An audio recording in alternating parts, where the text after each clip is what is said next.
Hi everybody and welcome to Different Leaf, a show for new and experienced cannabis consumers. I'm Brit Smith.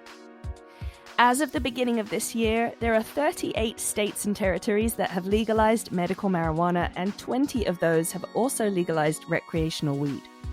But thanks to the 2018 Farm Bill, marijuana's super easygoing cousin hemp has been completely legalized across the entire nation. And by proxy, so has the major cannabinoid that hemp produces a lot of, cannabidiol, also known as CBD. And so has a byproduct of the CBD extraction process, which people say gives them a little more of a buzz than CBD itself, called Delta-8-THC. Pretty soon after hemp and its byproducts were legalized, CBD and Delta-8 started popping up in all kinds of places, from hemp cigarettes behind the counters at the gas station to CBD-infused lotions in our local pharmacies. Over the last few years, dedicated CBD stores have even started appearing across the US, selling everything from Delta-8 gummies to glass jars of smokable hemp flower. And honestly, they feel like any other dispensary, except there's no THC to be found. The popularity of these CBD and Delta-8 products has been skyrocketing, and with every new industry comes a new generation of entrepreneurs who have now got their eyes on a massive new market of consumers. Today, we're going to talk to 3 young entrepreneurs who are jumping on the opportunity to serve those canna-curious consumers in the South. Victor, Matthew, and Kevin are recent graduates of Morehouse College, a historically black college university in Atlanta, Georgia. And now they're considered to be among the city's 25 under 25. After they graduated, Kevin, Matthew, and Victor co-founded a company called CannaGo, which allows residents of Metro Atlanta to use a mobile app to order completely legal hemp, CBD, and Delta-8 products delivered that same day straight to their homes. And as you can imagine, launching that kind of business in the Deep South hasn't been without its barriers.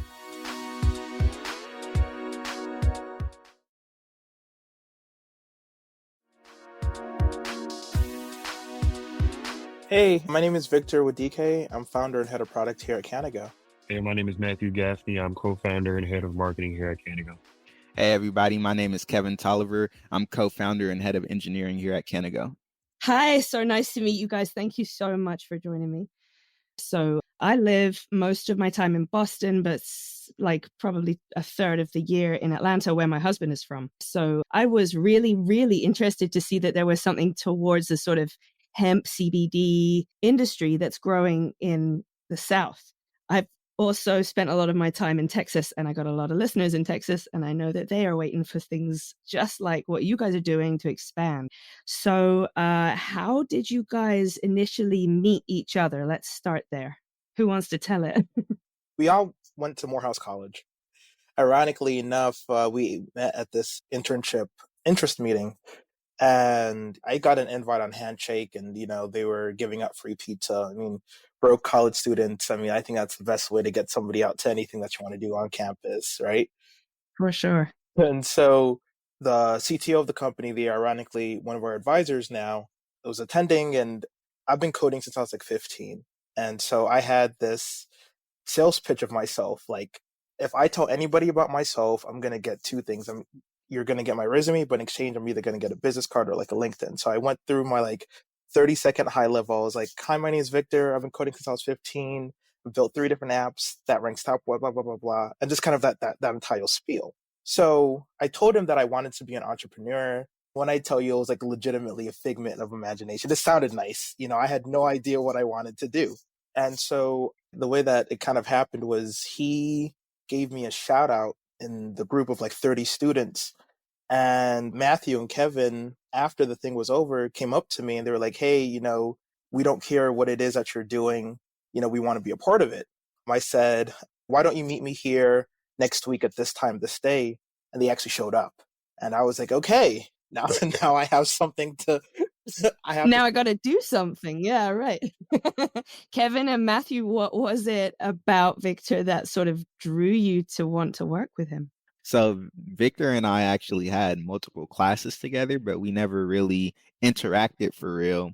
But I think the biggest thing for me was just the fact that he was crazy enough to want to do something like this. It's not every day you meet someone who's like okay, I see all of these opportunities that the school is providing. I still want to make my own opportunity, you know? So I think that was one of the biggest things, just the fact that he was willing to take the steps towards entrepreneurship, which was something that I was always interested in. So seeing someone else wanting to do it is just made me want to join the team and be able to do that as well. Nice. You guys all have that similar vibe about you, I guess. Like entrepreneurs seem to find each other. It's just a sort of energy in the room, you know? So once you guys met and started to talk about how you could work together, Matthew, tell me how you came about the idea of the CannaGo app. Yeah, well, we all went to school in Atlanta in what's called the Atlanta University Consortium, which is a combination of a bunch of different HBCUs, Morehouse, Spelman, Clark, Atlanta. And then there's other colleges in the city as well, like Georgia Tech. You have Emory, Georgia State as well. Just from being young college students, I mean, we're all pretty introverted, but we've all went to party and everything. And we kind of saw, well, Kes specifically from the Bay Area. So he had more of a close view of it than me and Victor did coming up mainly on the East Coast. But we knew there was a market for the product. People like weed. Most people do like weed. That's true. Exactly. But we knew there were a lot of legal stipulations we would have to go through. So we kind of came together and we were like, okay, like we know we see the demand for the product on other campuses, just around the city, period. But cannabis on the THC level is illegal here. So it was like, okay, what can we do to still give people a viable product? There's a lot of people in Georgia's medicinal marijuana list, over 15,000 that don't currently have access right now. We kind of saw the problem as not being met from a statewide perspective. So we were like, okay, there's a CBD and hemp market that's starting kind of to boom down here. We're starting to see dispensaries pop up in Atlanta. None of us are from Atlanta, but my older brothers lived down here my whole life. So I'm kind of familiar with the city, and seeing dispensaries down here was a bit of a culture shock. So we all talked about it, and then we saw how many stores were like, it's like 25, 30 dispensaries in Georgia that are like staying open and making money with little to no promotion. Like none of us have heard of them before. So we were like, okay, we saw what had happened with other rideshare companies and everything like that. And we just wanted to simply just create a delivery company that can just have last mile distribution of the product. And it started there, but we had a lot of fine tuning of the product in the process, a lot of product additions and things that were taken in, putting out a lot of testing that these two great guys did to get us to this point. But yeah, that's, I guess, how the idea of the product started.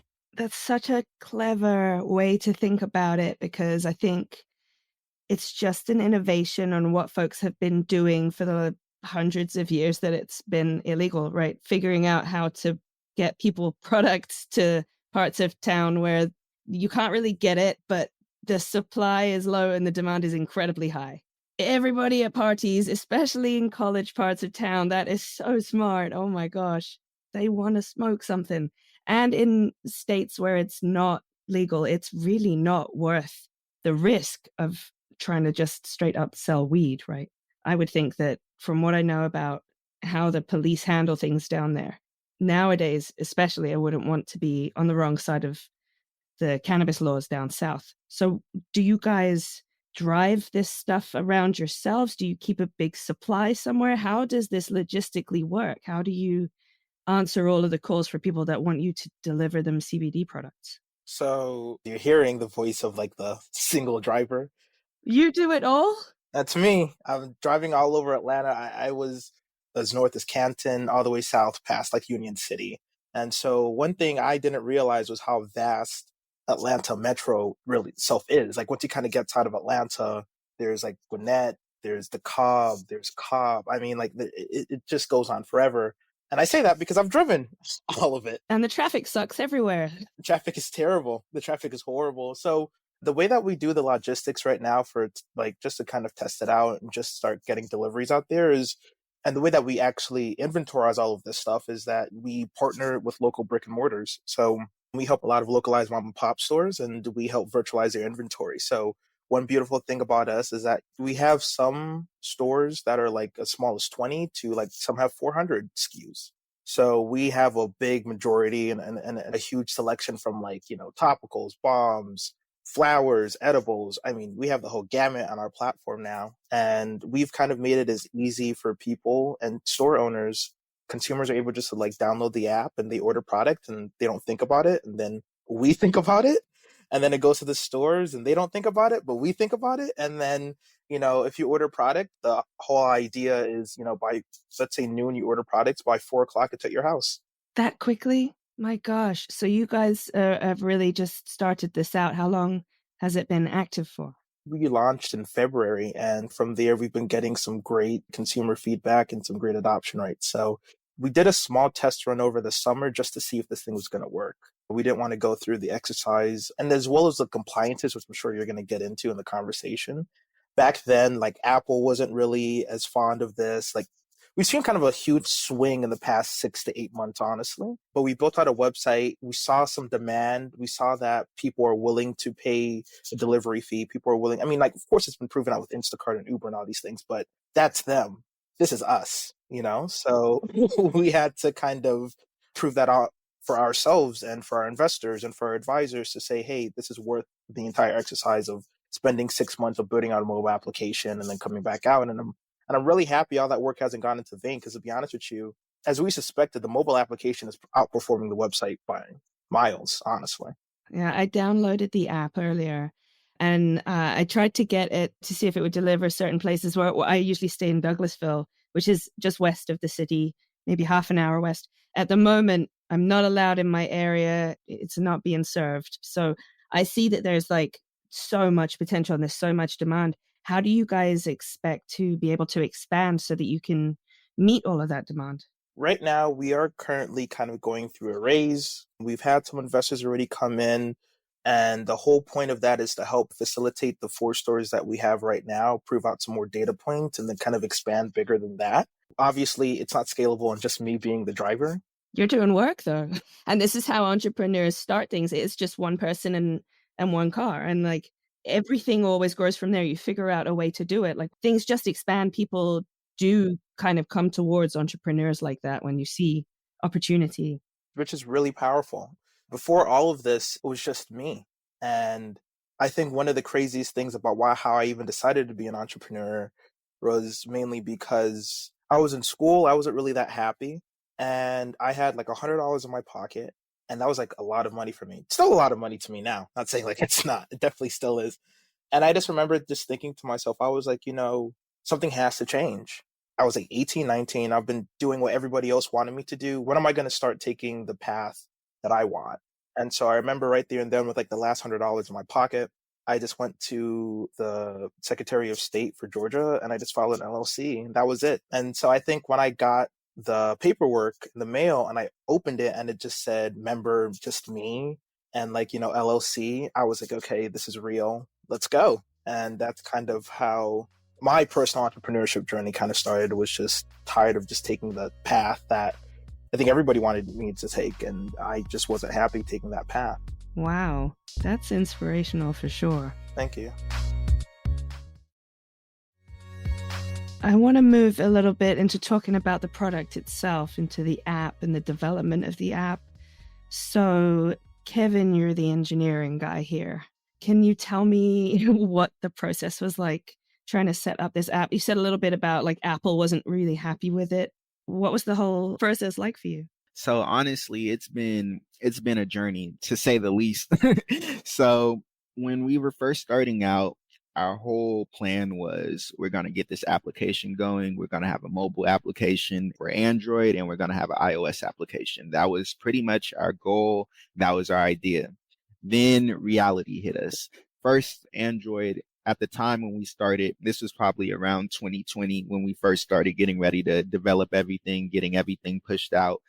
We found out neither iOS or Android, neither one of them accepted cannabis applications, anything having to do with cannabis, whether it be CBD, whether it be THC products, nothing cannabis was allowed. At the time, like hemp had been legalized by the Farm Bill. Even hemp was not allowed? Hemp was not allowed either. They were very strict, and that caused us to start looking into other means of hosting our application. And that's when we decided, okay, we can just build a web application using React. So that's the way we went initially. And that was our first launch. So we were running the web application and we were converting sales on there as well. Not as many as we would hope, but we got a lot of great data